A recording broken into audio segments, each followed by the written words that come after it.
Anxious to step through the gate again, Major? Yes, I am. We all are. Would you like us to bring back anything special? No thanks. Groceries, new outfit, flatware? No, just yourselves in one piece, please. Dial it up. Be safe.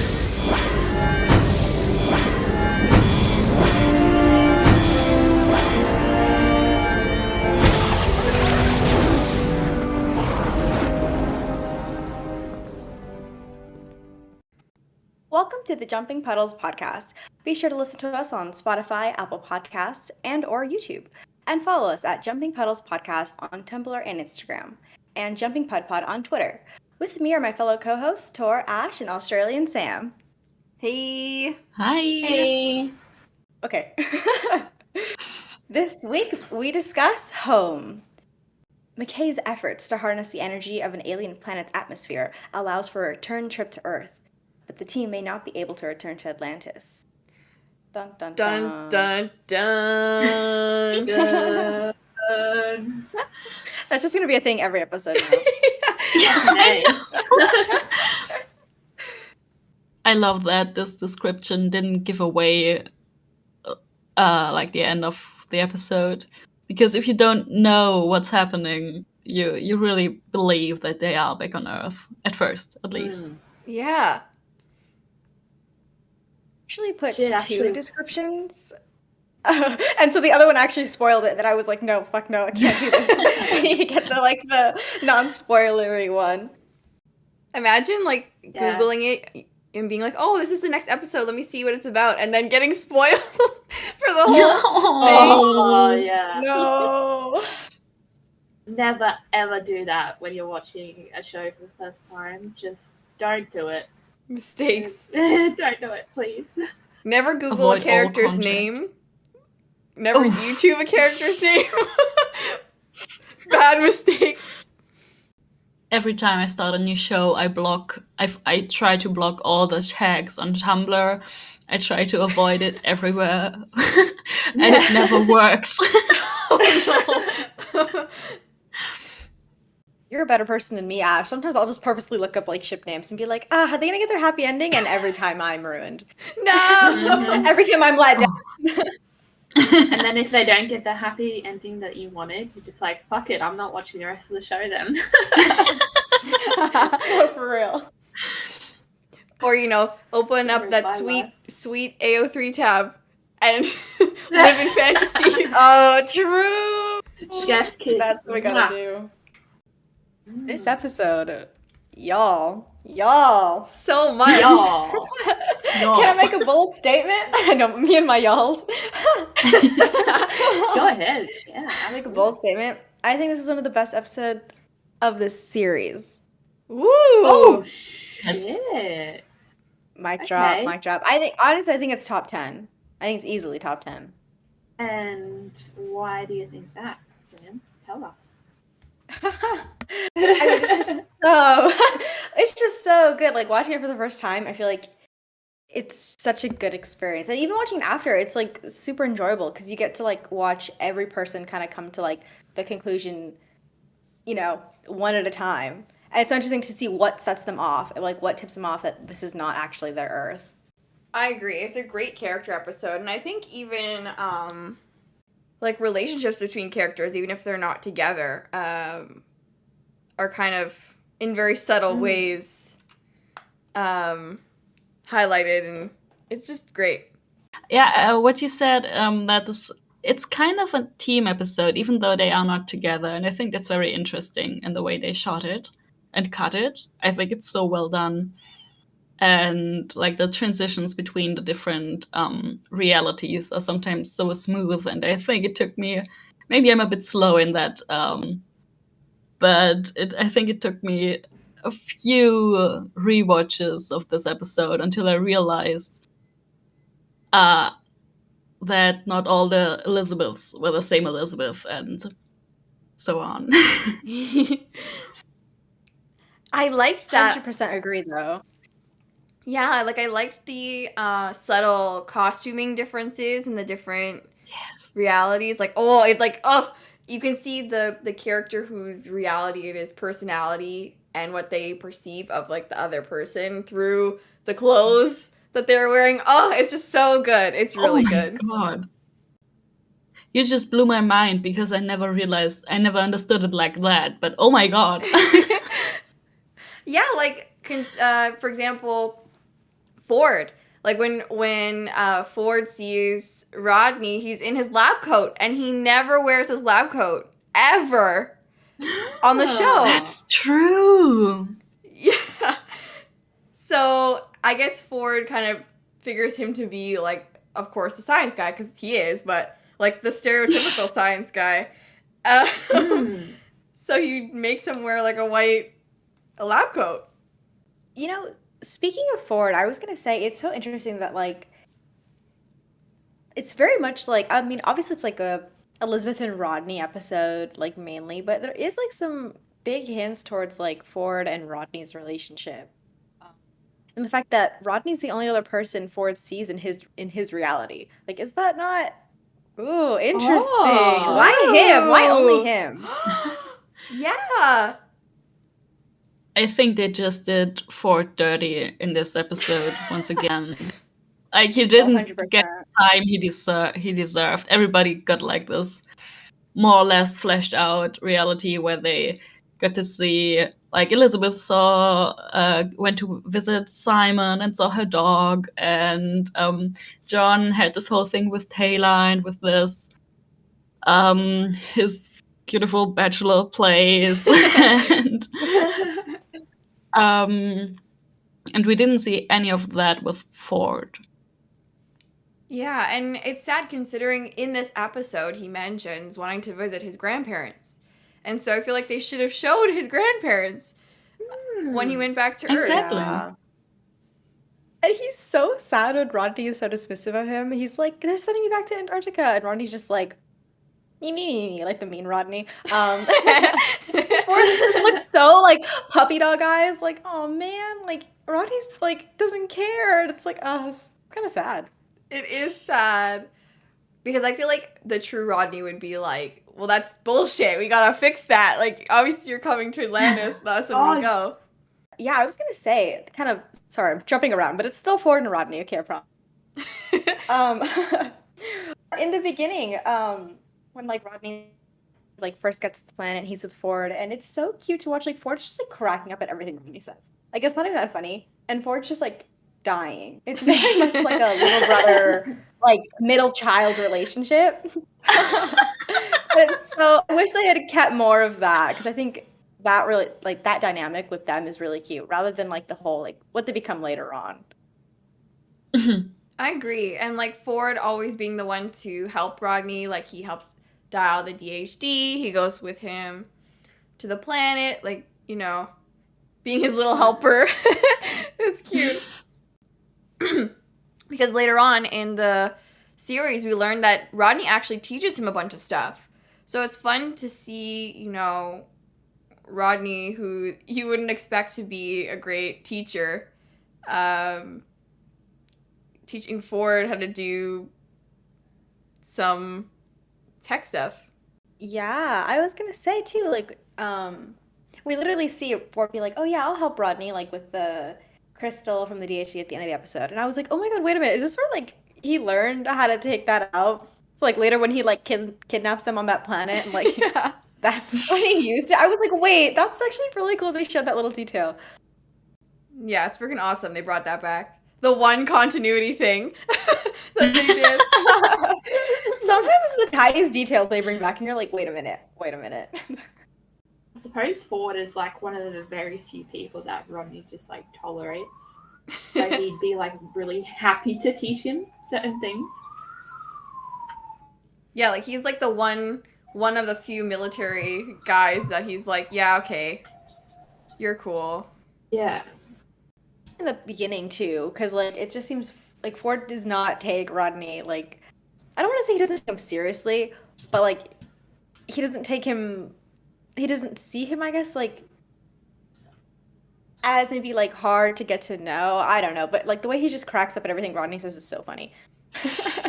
No, you're so right. Like I feel like people probably meet Rodney and are like, oh my god, like the most abrasive personality ever. But with Ford, he's like, nah, he's just grumpy. Like, this is just... Yeah. he doesn't mean it, you know? Mm. Later I on, feel like it disappears though. I yeah, was gonna say. for sure, that goes away, which sucks, because I thought it was kind of unique that they shared that, but it's nice to see in the beginning. And they kept that. Yeah, and they kept that same thing with Ronan too, though, where they were like, "He's annoyed with Rodney," and I was like, "Guys, come on! It didn't work the first time. Let it go." Yeah. But speaking of relationships, I really, really liked the subtlety of Rodney and Elizabeth's friendship in this episode a lot. It was great. Yes. I love the part where he's in his house and she comes to visit and he opens the door without pants on. He's like, oh, whoops, I don't have pants on. And he's like, not really that embarrassed about it. So it suggests like, you know, a familiarity and like a comfort. Oh, I guess which just makes sense because, you know, you're in another galaxy together fighting aliens. Like, of course you're going to be like close, you know? He's wearing his iconic I'm with nerd. Oh, yeah. I'm with with genius. nerd. Yeah. Genius. Sorry, my bad, genius. I'm with nerd. I need that t-shirt. And it's pointing up Iconic. to me. Yeah, no. John's wearing the nerd shirt, and it's like a arrow to the side. Oh my god. I'll accept that headcanon. Yes. Perfect. Somebody paint or draw that, please. Yes. Oh my gosh, if someone does that, please tag us. Please tag us. We're commissioning fan art. Please. That shirt is iconic. I own that shirt. Wait, do you No actually have way. one? Yeah, I got one from like Redbubble. This is not an advertisement. Oh. Yeah, but I got That's one printed. amazing. That is so cute. I was obsessed. And also I was Rodney for Halloween like last year, I think? The year before. Oh my god. Oh my That's amazing. So I love it. I had to wear his iconic outfit. Of course. Did people pick up on who you were? No, only my sister who I forced to watch the show.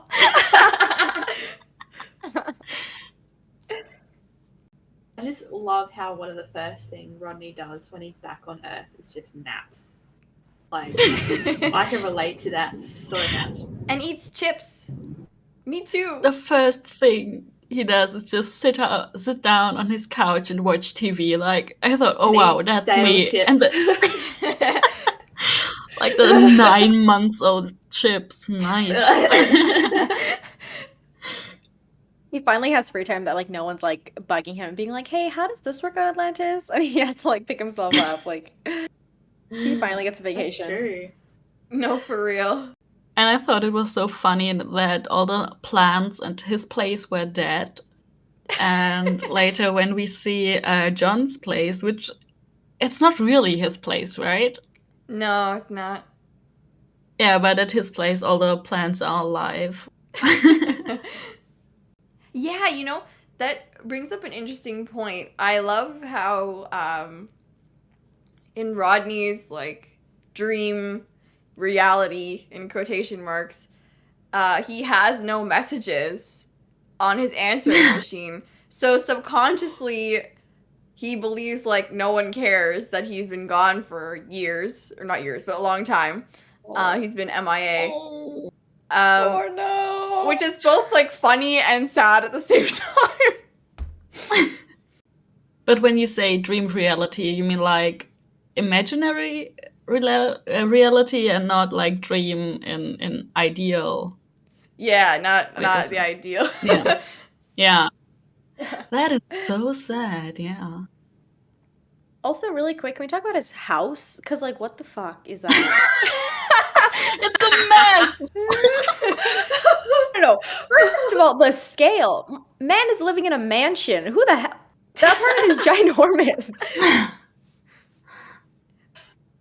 I guess a privately And then, contracted there's just a lot of browns.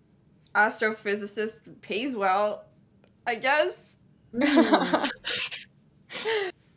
say, do all people at Atlantis get paid significantly well for that expedition? Like, I'm sure they don't. I'm almost positive they don't. Knowing the U.S. government, ayo. Ooh. ooh, damn. Yeah, like I was thinking they'd get hazard pay, but even if they do, it's not like, Pegasus uses American money. And so they're like screwed, What do you do with all that money? Before the Daedalus came, of course, and then people were like buying shit off Amazon and getting it shipped to them. Through the gate.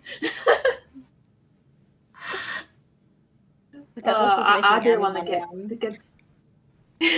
I'd be the one that gets banned from making Amazon deliveries because I've ordered too much through the gate that we're losing ZPM power. What are you ordering? Bunch of shit I don't need, but really, really want. Actually, wait, since we're talking about fashion, let's get into it. Let's get into it right now. Oh, It's time. It's time. oh boy. I'm sensing blue and yellow jacket. Well, I'll just say it up front right now. I think we can all agree that outfit belongs in hell. Let's burn it. Torch it, throw it away. Including the chest hair. I'm gonna need him to zip up a little bit higher. It was just not the vibe in the situation. No. I've been saying I think they should have put him in like a little like blue Hawaiian shirt, and then it would have been appropriate to have a little bit of chest hair. But the shirt with the yellow jacket and the chest hair was just a lot going for it. Yeah. No. Yeah, and I think the Hawaiian shirt would have suited the vibe, like, of the party and stuff, better than whatever he was wearing. But I did appreciate that it was a zip-up, and so the one scene where he was, like, uncomfortable, and he tugs on the collar of his jacket, that was a nice character moment that we wouldn't have gotten without that ugly jacket. So that is the only thing that I'll give it. I was gonna say, no wonder John Sheppard's destined for misery with that cursed jacket. It's probably because he wore that jacket. He's just got set for a lifetime of misery for wearing that. Oh boy, is he. Not to jump topics, but what a miserable bastard this man is. This episode is like the neon flashing sign, like, please get this man some help. He needs therapy, and he needs it now. Yeah, it's bad. It's bad. But anyways, outfits. I have issues with Taylor's outfit. Yeah, I was just gonna ask that. Like, there's no way that Taylor would go shopping and would buy something so unpractical. Like, it makes no sense for her to wear that mini skirt. In my opinion, it's just, I saw it, I was like, no, Taylor, never. Yeah, like, the top I can see because it's sort of cropped and, like, she wears a lot of that style and fit of shirt. But I've never seen her in a short skirt before. Long skirts, yeah. But, yeah. Not short. Yeah, She can't fight in that. Yeah. Like, her leg movement would be restricted because it's jean. So she can't get her kicks in, you know? Exactly. I think maybe something, a long skirt for sure. And then definitely the blue on blue was just so horrific. I mean, like, she still looked good because she's Taylor, obviously. But, like, I was just begging them to, like, if they were going to put her, like, in a mini skirt, like, at least change the color. Do not put jean over light blue. I mean, she went shopping with John, so... Oh, whoa, true. True. Oh, my gosh. Throw that man under the bus. It's what he Do you deserves. reckon he would have like picked it out though, because she wouldn't know what she'd be like looking for? So he'd be like, "Yeah, how about this?" And she'd be like, "Oh, okay, sure."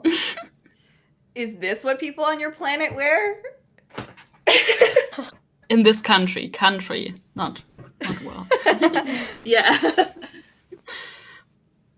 I was so annoyed by that scene when they get into the car and they talk about like the shopping spree they had, because like I don't see Taylor as a kind of person who goes Shopper, shopping yeah. for hours and hours, and John being annoyed by that. I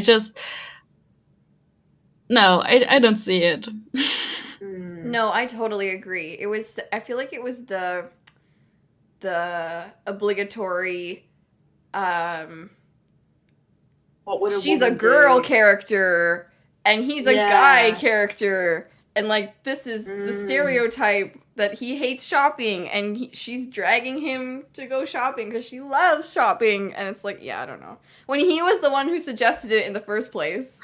Exactly! It didn't make any sense. So much for continuity. Yeah. Exactly. Agree. What do we think about Elizabeth's pink t-shirt? Cute. I like it. I think she was the best dressed, if we're not counting As always. Rodney's PJs. Oh my gosh. Nothing can compare to that. No, but I love the pink on her. Like pink and reds and like blues and like whites. I think it looks so good on her. Mm-hmm. Also her car. Her car! Holy shit! Oh my god! Oh, I lost it when every time I see her in that car, I'm just like, I'm losing my mind because I'm so in love with her, and she's driving this convertible and she's just so perfect. She's definitely in that car. Woo! She is the coolest girl. Like seriously, everything she does, I'm like, wow, you are insane. Girl boss. She was I aspire girl to be bossing it you. up. Yeah, girl boss. Yeah. Also, Sedge! Sedge is so cute! Yes, oh my god! It's so adorable. I don't know if it came up yet, but in one of the episodes, she has like a photo of Sedge on her desk. Ah. I don't even think she has a photo of. Oh wait, well, you break up, but I don't think we ever see that she has a photo of a person on her desk, but she has a dog, which is adorable. I wish she could have brought him to Pegasus. I Yes, know. I was gonna say Atlantis Space deserved to have a dog. Yes, therapy dog. They needed one desperately. Yeah. They did. Should be And one like of the dog my- from Lost. He just pops up sometimes, and they're just like, Yeah. Sedge. Ash, what were you gonna say? I think we think we cut you off a little bit. Oh really? I don't. Oh no, just in one of my fanfictions that I wrote, I mentioned that she brought Sedge Aww. last time. Yeah, I just had to put it in there. Yes. Yes, we need more Sedge in fanfics, please. Yes. It's too bad she couldn't bring the car to Pegasus. Just driving it through the Atlantis hallways. Oh my gosh. The car, Those are tiny though. Those things are like narrow as hell. the guys are playing with like their dinky RC cars, and she has her like legit car. Convertible. I'm just imagining her arriving through the Stargate in her car. Oh my gosh. I think John would honestly faint. I think he'd be like, what? He'd be so excited to see such a nice car. He'd be like, you are the coolest. Best boss ever. Speaking of which, I thought like that scene in his quarters was so awkward. Where they were both like, "Oh, well, I want to stay on Atlantis. You should go to Earth." Which was funny because I was happy in the sense, like, they both clearly want to stay on Atlantis and prefer Atlantis over Earth, for, like, different reasons.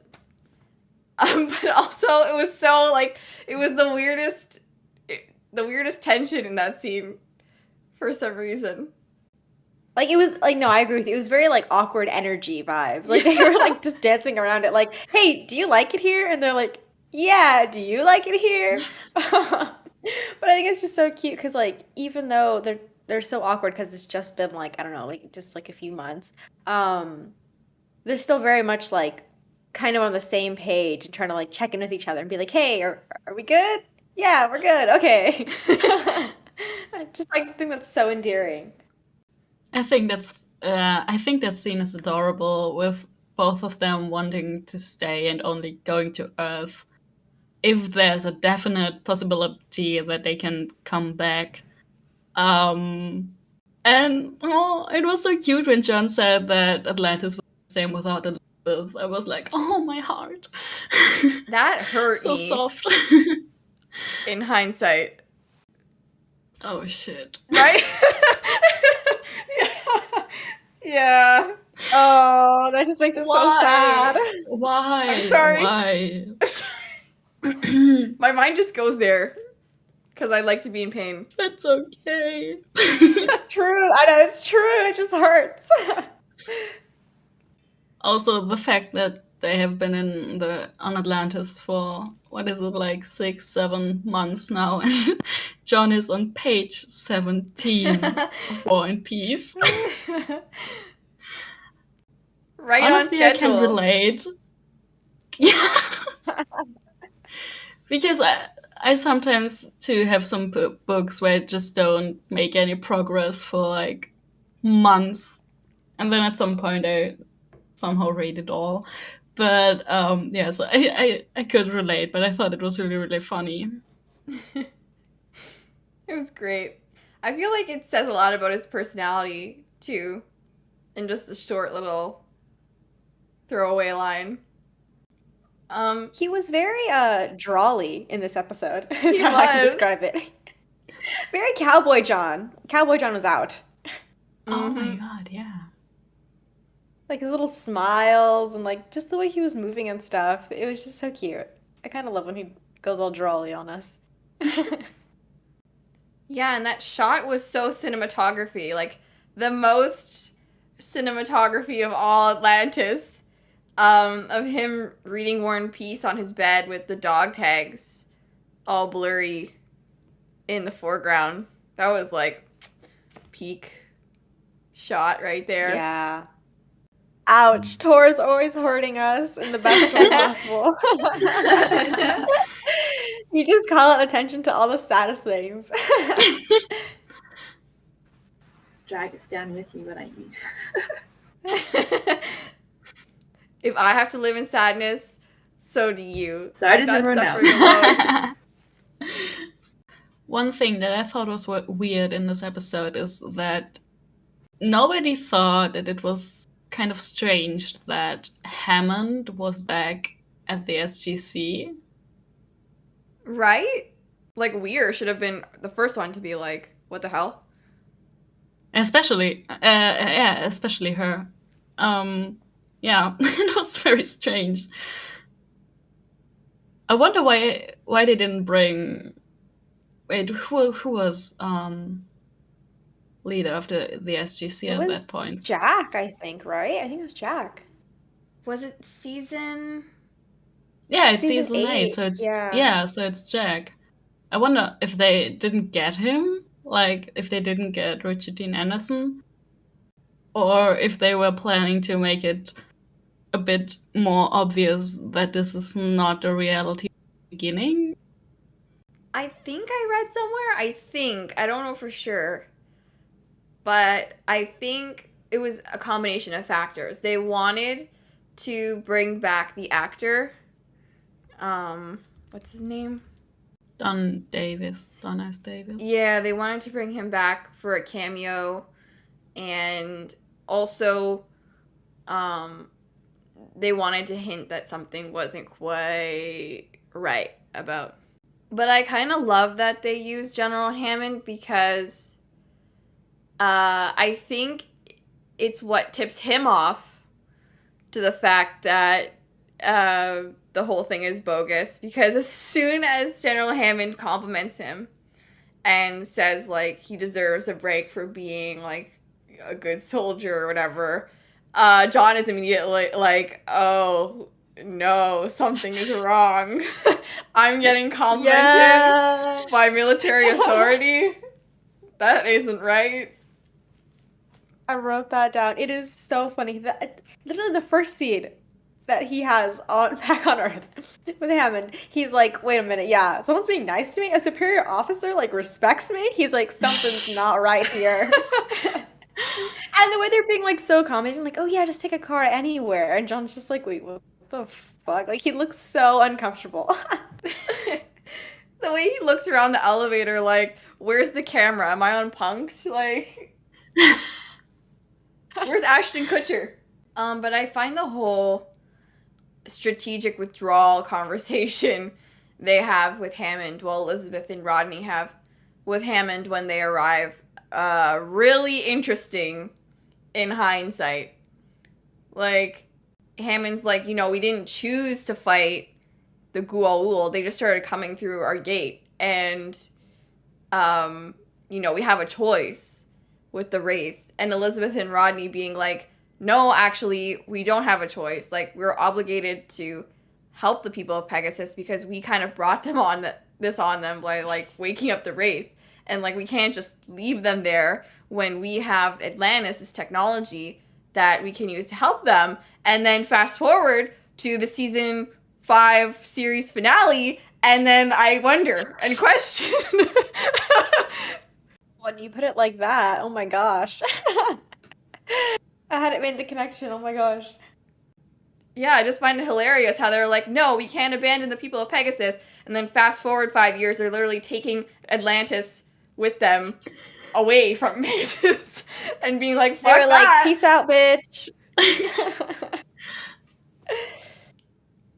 I wanted to mention that too because I think it's so funny because it's sort of, it's like, I see like two different ways. So obviously there's like this is like a fake Hammond, and he looks so like kind of like taken back when Elizabeth is like, no, we have to stay. And so I kind of took it as like, oh, like the alien is like, oh wait, whoa, like they're different from other, you know, aliens that we've encountered. Like they actually kind of want to like help the Pegasus, or they actually like want to make an effort to continue to stay here. But I also took it the other way as well, that like Hammond was actually like just stunned that Elizabeth would want to help the people of the galaxy. Because if it was up to him, he would have just like said, fuck the Pegasus galaxy, like they can deal with it on their own.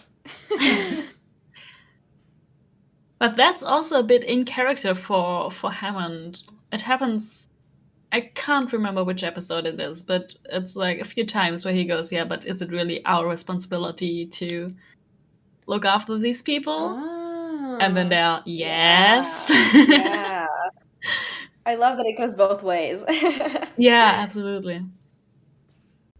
But also in a few scenes later, when they are talking, when again, I think it's just Elizabeth talking to Hammond now, and she says that she doesn't like. On the one hand, I guess she feels responsible for like being the leader of the expedition and for this expedition waking up the Wraith. But on the other hand, she also, the fact that she can't go back, I think it's so horrible for her because she feels like she's abandoning her team. And I really love that about her character, that she is aware of the responsibilities she bears as a leader, and she won't leave them just like this, and that she wants to try everything to go back to them. Ooh, I love that. Yeah. I love her so much. Me too. Yeah. What was the plan, like, if that had been the reality and they couldn't go back? Would they just... What about the people on Atlantis? Would they bring them back as well, or just leave them on Atlantis? That's a good question, Sure. actually. No, that was yeah. never addressed, I think. Yeah, I'm sure they would have like tried to like force the Prometheus, I think, to go back to Atlantis and like just pile it up with weapons and everything they can find in Atlantis and then just like leave the city empty. I feel like they would try to do that. Or maybe they try to blow it up so like the Wraith couldn't go after them at That's the gate. depressing. Imagine. Yes. The moment when Rodney smashes the ZPM, Oh yeah. even knowing that it's not a real ZPM, that it's almost depleted and everything, it still hurt me deeply to see him just smash it. Right? I was cringing. Yeah, it's just no, don't. It's so precious. Don't do that, please. And just the crashing sound is just no. It's like sacrilege.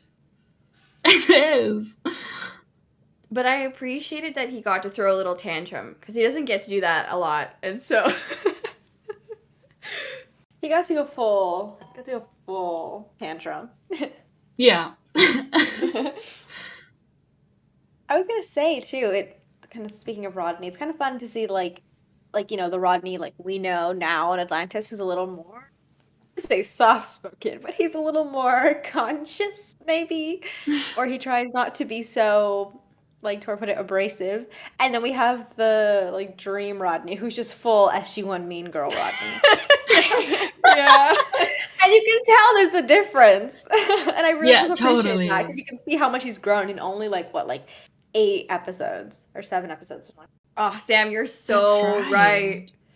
You are so right. Like I often see people who have only watched SG1 say that Rodney is so flat and, you know, he's only there to serve as the foil for Sam, and so he's just like the mean guy.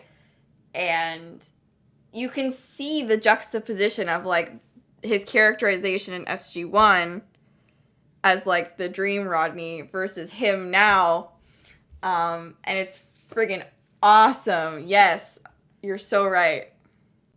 Also, yeah, no, those people, no offense, are wrong. Actually, no, full offense. No, you're wrong. You can't really speak on SGA Rodney if you haven't even seen Atlantis.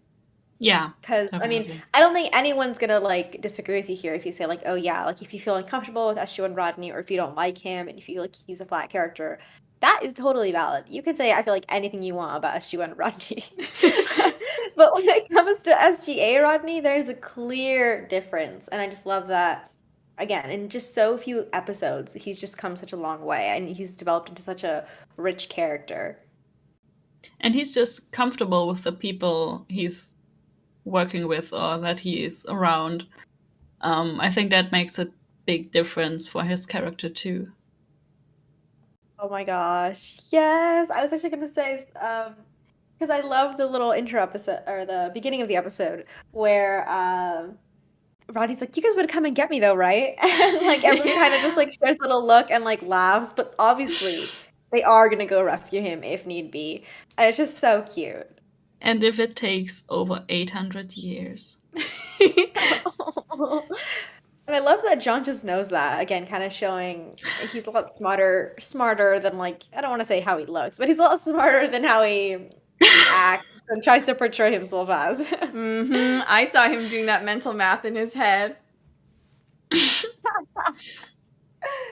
But yeah, I totally agree with what you said. I absolutely love that. And you can see it in this episode too, not only with the pantsless Rodney scene, but also, you know, when Rodney and Elizabeth separately are being shut down by Hammond in terms of wanting to return to Atlantis and their plans to return to Atlantis, they both go to each other in the dream and ask for help from each other, which I thought was so precious. The fact that they both think of each other as the solution to that problem. Like they have that Atlantis bond, you know? They're so underrated. Yeah, I love them. And also that they know that something is up because what Hammond keeps saying, yeah, Elizabeth Weir agreed, or Rodney agreed to this or that, and the real people just know that they would never do that. It's Yeah, they're totally exactly. underrated. Yes, totally. And like when Elizabeth was like, "Oh, they're trying to militarize Atlantis," to like the Dream Rodney, and Dream Rodney's like, "Who cares?" And Elizabeth immediately is like, "You're not Rodney. Like, what the hell?" Because she knows him, and it's just so good. I love that. Speaking of Hammond kind of being like, oh, they wanted to place a military leader on Atlantis, I think it's so interesting and just fucking heartbreaking that that's exactly what they do after Elizabeth is gone. Yeah. They just Oof. completely disregard her feelings about it and just kind of like the mission, I feel like, or like the purpose of Atlantis. This hurts me. Yeah. We're just killing Ash today. I'm so sorry. No, because you're totally right. Because there's one line that she says that she was hoping that she would at least have been kept in the loop, like, and she would still know what was happening, that they would not just replace her like that. And it broke my heart because you see how much she loves her job, how much she loves Atlantis and her team, her crew, probably also the city, and she thinks, or she has a purpose there. And I think it is really hard for her to see or feel like it doesn't matter what she's doing. So well said. That was Yeah. amazing, Ash. I'm gonna cry now. Also, I mean, she calls Atlantis home. Yeah, she's the first one to say it. She says, "Let's go home," or "Let's dial home," or something, and Rodney say, "Yeah, you mean Atlantis," and just says, "Yeah, that's what she meant," and it's just like, oh, it's their home, her home. Okay, speaking of Elizabeth, we should probably talk about Simon. Oh yeah. Yes. Oh yeah. Let's go. I would just like to say, for the record, I would just like to say, Simon sucks. Elizabeth is a lesbian. Yeah. I think And she's that's bi, it. but yes. Yes. Yeah. Yeah. I personally, I had canon that she's a lesbian, but That's I fine. can see, I know that people, I know that people kind of like switch because I think Taylor is bi, but I know people kind of switch those around. Beautiful. So, whatever, either way, as long as Elizabeth gets to kiss women. Yeah. Yeah. Okay, Works for okay. me. Yeah, so Ash, go ahead. Wow. sorry, I don't. Oh, I'm just losing it right now. I had a thought as a hard Teylabeth shipper.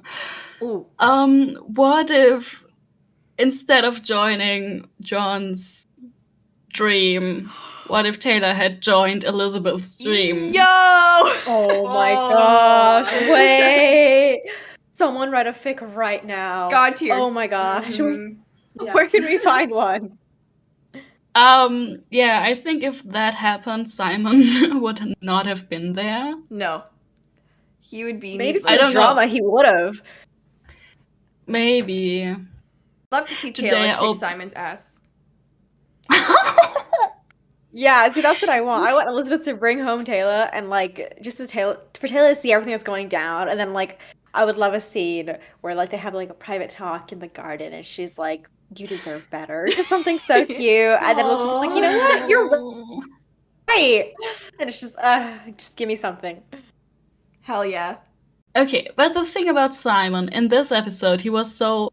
I think in this episode he was like a version that Elizabeth had hoped for him to be, but Yeah. that he actually wasn't. Like, he was so kind and so understanding, and we know that real Simon wasn't that way. Like, he shut... Like, when he watched the tape that she recorded for him, he shut it down after like 10 seconds. Yeah. And I That's somehow so I don't sad. feel like he would come around and be like the way he was in this episode. But also, on the other hand, I felt like Elizabeth really, really cared for him. But maybe only an idolized version of. Damn, that's really sad. And I'm about to ruin it right now by saying Simon looked really dilfy. Oh no! Yes! But he's playing Simon, so I wrote down boo. Oh yeah. Okay, you can be redeemed. That's fine. Yeah. So if he was playing like Nareem in these clothes, oof. But no. Yeah.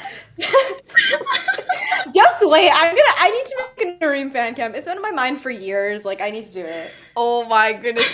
I need to know the song that is going to be paired with this. I don't know. I have some ideas. One of them though, something by Mamma Mia. I think would be so fun. Ooh. Like Voulez-Vous or Gimme Gimme. Oh, Gimme please. Gimme, yes. And it's just Nareem. And The his cat. filthiest of all songs. Oh, don't mind me if I don't think about anything else the rest of my life like this. It'll come out eventually, guys. I promise. It's on my list for sure. yeah. Fucking A. Oh, that's gold. The song's stuck in my head now. So catchy. I apologize for singing, everyone. Oh, what a roller coaster. Holy shit. Speaking of Simon, I find it kind of interesting how Elizabeth never mentions him to anyone, like on the expedition. Like Dream Rodney says like, oh, like spend more time with Simon, and she's like, I never told you about Simon. And then in a later episode, I think it's Letters from Pegasus. She says she's gonna make a video for somebody, and then doesn't tell Rodney who. So she keeps him on the down low a lot, and I wonder why. He sucks. She's embarrassed of him. Maybe. Yeah, that's a good question though, honestly, because like I do think like obviously she's like a very private person, but it is weird, like I feel like how guarded she is when it comes to Simon. And it kind of does make me think like, oh, okay, like maybe she's a little embarrassed, or maybe she just kind of knows that like it's not gonna work out deep down. So she doesn't want to like tell everyone who he is and then get everyone to like know him. So when something does happen, I don't know. Yeah. I don't think she's embarrassed, but I can imagine that what you just said, Sam, that she might feel that it's not working out, or that she's afraid, still afraid of how he will react to what she's done. That would be my theory, probably. True. That's very true. That's a good point. True. But yeah, I also think that she's a very private person, and I started thinking,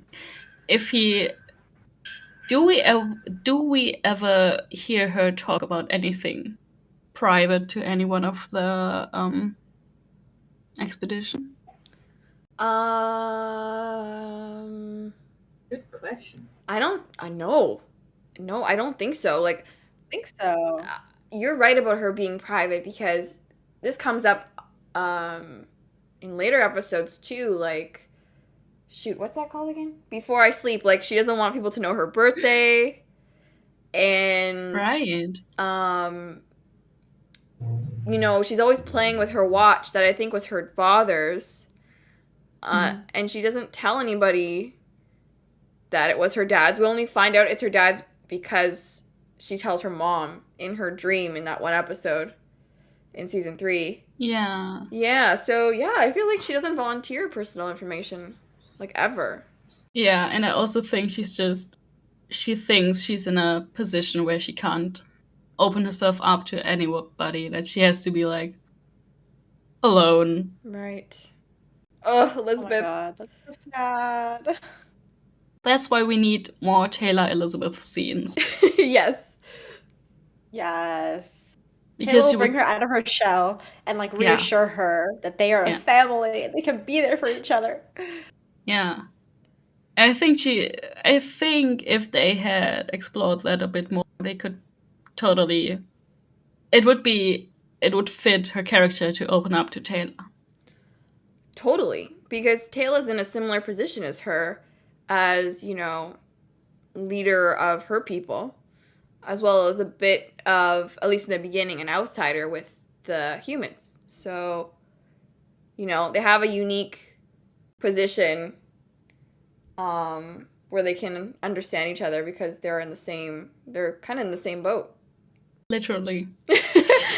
Or and I think that's what makes Teylabeth such a good, like, whether or not you want to consider it like a friendship or a relationship, either way, I think you just can't deny like how robbed we were of that dynamic because of just I think how alike they are and how I think they would balance each other out really well. Mm-hmm. There's one tiny shot of them, quite in the beginning. I think when Rodney is talking about like disassembling the DHD, and they both have they are so in sync because they both do this little head tilt, and it's tiny, but I was like, oh my god, these two! Oh, It was so adorable. I love when they do that. They do it quite a bit throughout the series, judging people with They their little do! head tips. Oh my gosh! It's so adorable. Scoot over, Mom and Dad of Atlantis. It's Mom and Mom of Atlantis. Yeah! Lesbian mom. I love it. Definitely. Yeah. Speaking of Taylor, actually, I did want to mention one super quick thing. Rachel's arms. Yeah. Oh my god. And her bag. Those Holy guns. Do you have a license for those? I saw her when she was drinking the beer. I was like, "Mommy, sorry, mommy."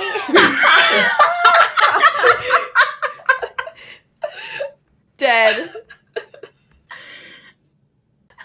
Especially the one shot where she's in front of the shot of her and John, and we see her from the back, and the way her top is cut out, and we see her back muscles. Oh. Yup. Girl, wife. Speaking of John, when he's back at that little bachelor pad, I was gonna mention I love how John already kind of suspects okay, no, this is a dream reality. So when he walks in and he sees his dream bachelor pad, and he goes over and he's like, there should be, and he opens the fridge and he's like, yes, exactly. He literally uses beer to confirm that he's in the dream reality. He's so silly. I love him. That was great. But he's going a bit crazy in this episode. I thought, because why? I mean, yeah, he suspects that this is all not a reality, but he still just shoots a guy. Yeah, this is the John Sheppard Needs Therapy episode. And this is actually the episode 100%. where I started liking him, because he was entirely unhinged the entire episode and just amazing.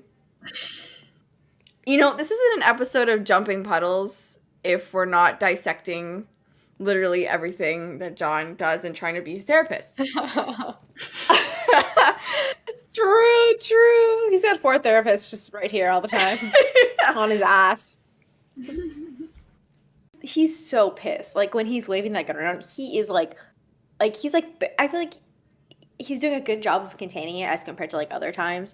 But I could just he's pissed that these aliens are, using his dead friends, even though I don't think they really meant obviously any huge harm by it. They didn't mean to drag up these memories. But I do have to agree. I think across the line, or it was he was towing the line when he was pointing it towards Ford. And he was don't. He's well. He's I'm starting to suspect you too. And I was oh god. Obviously we know it's not Ford, but the fact that John was willing to actually say out loud hey, I'm starting to suspect you. Don't test me right now. I will shoot you next. Babe, Therapy. Knocking on your door. Knock, knock. Yeah, like the Rodney situation, I think it was simultaneously funny and sad how, in John's quote dream world, the only thing tying him to Earth is like these material things that are not even his, like he doesn't actually own this stuff, and dead friends that have been dead for years. It's just depressing as hell. Like the scene where they first step in and John is like, yeah, I have about everything you could imagine, huh? And then the camera sort of lingers on him and he's just looking around and not smiling. It makes me insane. That scene makes me insane. Now that you said that, I'm never gonna be able to watch it the same way. Oh my gosh. Yeah, it's just, this man is sad. He is a sad man. And there's so many things, like, about his whole shtick, like, mentioning Warlord and how, like, the Warlord is hanging off him the entire night. Because we've seen it, I feel like, in previous episodes, but John has this personality where I feel like, well, I don't want to say he's charming because he's really not, but, like, inadvertently, people are drawn to him, I feel like. And so, even maybe not so great people. And I feel like we kind of see that energy with his nemesis in the future, which I won't go into now. But yeah, that was an interesting tidbit as well. Damn, that's so true. Saying that like, he draws like these kind of terrible people. My first thought was Laren. Oh my gosh! Boo, Laren, go away. Y'all know I'm the biggest supporter of women. Yes. Not Laren. Sorry. I completely forgot about her. Sorry. Girl code does not expand that far. No. Your brain was protecting yourself from that memory by deleting it. God, that episode is gonna be rough. Yep. I want to know the history between John and Miss Watson. What? Why? Yes, what's up with that? Like, That was so strange. why is she there? It was so bizarre. Again, this man needs therapy. Like, why are you dreaming up your 5th grade teacher to come to your party? Are you that lonely? Like, are you that... Do you have no friends? Like, what is going on? Come in with a sad headcanon I just thought of up on the spot.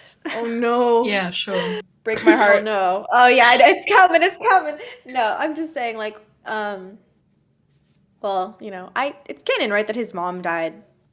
Anyways, I like to headcanon that his mom died when he was young. So I like to think that his 6th grade teacher for that 1 year was the closest thing he had to a mom growing up. Oh. It's rough. It's mean. Therapy. Sorry, John. Oh. And maybe she's then why he he only likes had her- math. Oh my god, yes. Oh my gosh, yes. Oh, now I'm sad. And he only had her for that 1 year, and then like he had to move to like that fancy ass boarding school his dad sent him to or something depressing like that. Oh. What's his dad's name again? Dave? No. Patrick. Patrick. Yeah. Okay, all my homies hate Patrick Sheppard. Yeah. Fuck Patrick Sheppard. Okay, what I also love about this episode, and what I realized, I think, for the first time, this time watching it, is that in the end, the way they resolve the problem that the aliens are holding them more or less hostage on their planet because they're afraid they're gonna kill everyone, like all the mist aliens. It is resolved by trust. The just Elizabeth saying, "We won't come back, and we will leave you alone," and then the aliens actually letting them go. I don't know. I thought it was amazing. You're so right. It's actually one of the softest, most, sounds like weird to say, but beautiful endings to an episode, I feel like, exactly because of that. I never noticed it before, but like the aliens have to trust them not to use their gate. And even the Lannis team has to trust them in turn, trust that they aren't perpetuating the illusion anymore and that they're actually being returned home. Ends in peace for once, and they're not making an enemy, you know? Exactly. Thank you for putting it better in words. No. That was awesome. Like, I never realized it before.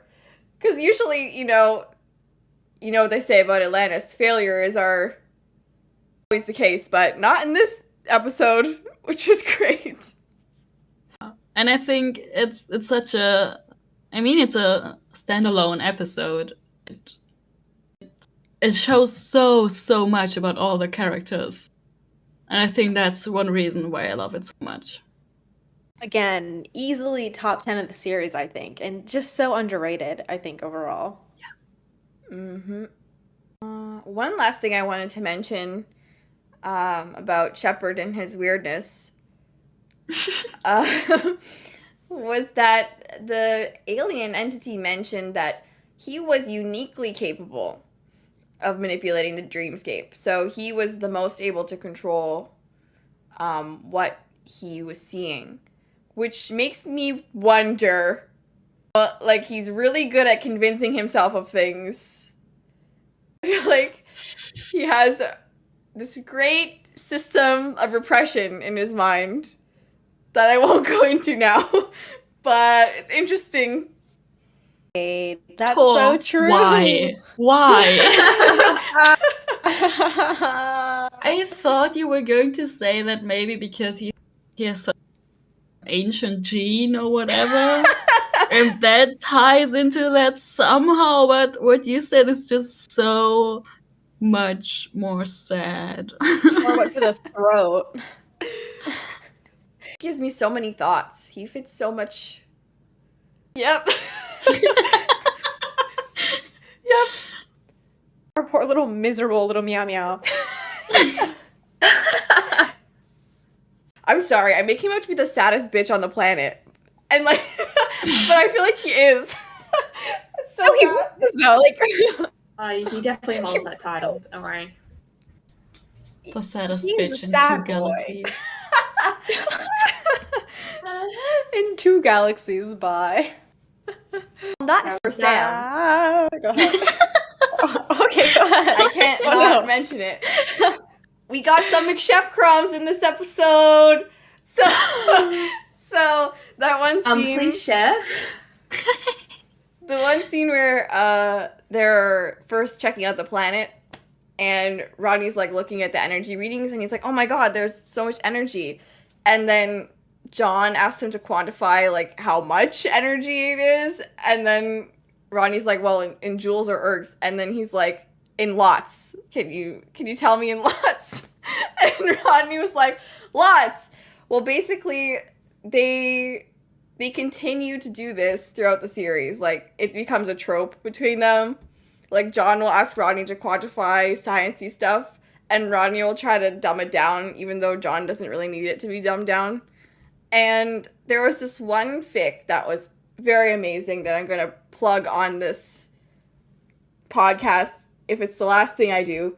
It was a recent upload this year, and it's Best Laid Plans by No Yeah Totally, and it uses this trope in the fic so wonderfully, and it made me feel so nostalgic for them, and I recommend everyone run and read it. and appreciate this lovely trope that we have. I love it. Writing that down as we speak. Literally. Put it in the show notes if y'all are interested. I'm an audience member. But thank you. And on that kind of depressing last 10 minutes, let's jump into the Bechdel test. Yay! Continue pressing drift. Oh, no. It fails. Oh, God. Damn it! Yeah, it's No. See, if we were writing this episode, we would have had Tayla be with Elizabeth, and this wouldn't have happened. About this episode. Yeah. Okay, time for the fun facts. Fun trivia. Woo! Did you guys know that Sedge is actually Tori Higginson's dog? So cute. Cute! I love that. Such a cute dog. I want it. Yeah, and it was her first time acting too. She did such a great job. We're so Oh my proud of her. God! Oh, well done. Another interesting fact is that Hammond is only wearing 2 stars, so that's a sign that things are maybe wrong, because he should be wearing 3 stars on his uniform, aka the rank of Lieutenant General. However, this also just could be a wardrobe error because he was just pulling out his old costume. So, take it however you wish. Okay. A little Easter egg if they did it on purpose to kind of hint that it wasn't the right Right. Hammond. Yeah, that'd be cool. So in the SG-1 episode, Ripple Effect, a version of Mitchell actually refers to this episode. So this also happened in another reality as well, which I think is so cool. What? I never picked up on that when I watched it. Oh, that's cool. Yeah, I can rewatch it too, because I want to hear it now. Me too. Another fun fact. So when the SGA team actually arrived at the gate, it's one of the only instances that the show actually uses SG-1 music. One of the It's used very rarely as well. They use the wormhole travel in this episode. They don't do that a lot, do they? And it's also like different. It's like a weird, like there's some different colors that aren't usually in there. So that also could be an instance of maybe things that are wrong. I thought it was off. Is that Holly Dale directed this episode? Everyone cheer. Woo! Woo! Hey. Women! And this is the Yay. depressing part. She was the only woman who ever directed an episode of SGA. The Are you only fucking one? kidding me? The only woman. Wow. That's a joke. Please say that's a joke. Oh gosh. I got my information from Wikipedia. I checked it like 3 times. I looked at every single episode and who directed it, and she is the only woman, unfortunately. Wow. So that's fucking depressing. But thank you, Holly, for giving us a masterpiece. Yeah, it was a beautiful episode. Woo! We were Such praising good- like the editing and the direction earlier. Yeah, no wonder that shot was so good when Sheppard was reading his book. Because a woman was doing it. Oh, there we go. Mystery solved. It's the female gaze was strong throughout this episode. Yes. Appreciated. It is gone from the rest of the series. And last but not least, this episode is another recycled script, unfortunately. It's very similar to the SG-1 episode, Gamekeeper, where aliens make the team believe they've gone back home, only to deceive them. Both episodes have General Hammond there, trying to make the team believe that everything is okay. Although, and they kind of like mentioned in the episode too, in Gamekeeper, SG-1 quote-unquote managed to escape, and they believe they've escaped, only for the aliens to trick them again. And in this one, Rodney wakes up after they've gone back, and he's like, wait, is this a double fake out? And they're like, no, Rodney, we're fine. Um, so they kind of allude to that, I think. I think they're both really good, but it's just interesting that this is like the second recycled script, and it's only been like 8 episodes. Oops. Interesting. I'll give him a pass for this one though, because I love this episode. Yeah, it's amazing. Even if it's recycled, I think they did a great job. And I think, yeah, there are some similarities, but I think I thought about it earlier, but it didn't bother me. Like, it wasn't that too similar. Yeah, It didn't feel like I a copy agree. or anything.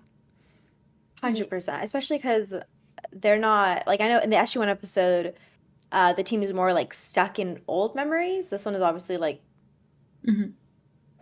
they're going through like something that hasn't happened before. So Yeah. it's a bit of a difference.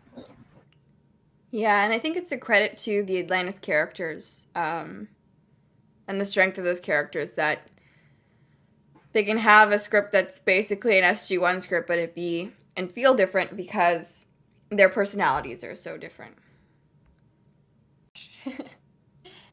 I think that's it for this episode. Ending comments. Woo! Yeah, It's from no surprise. Oh, sorry. We all tried to get the same. Ow! Oh That my never gosh. happened before. I know, all 3 of us. It's so funny. Okay, so yeah, someone else go. Go ahead. I'm just repeating myself. Well, I think I mentioned before, I love this episode. I just love all the insights we get into the personal lives of all the characters, of most characters, even if they are fake. I think they give us a really good insight. And I love how this episode is cut. I love all the layers in this episode. It's just so well done. And I love that it's an episode where we see where kind of everyone is involved a bit except of Ford. But yeah, we see John and Elizabeth and Taylor and Rodney, and I think those are always really good episodes. No, I totally agree. It's a super fun episode. I love the premise.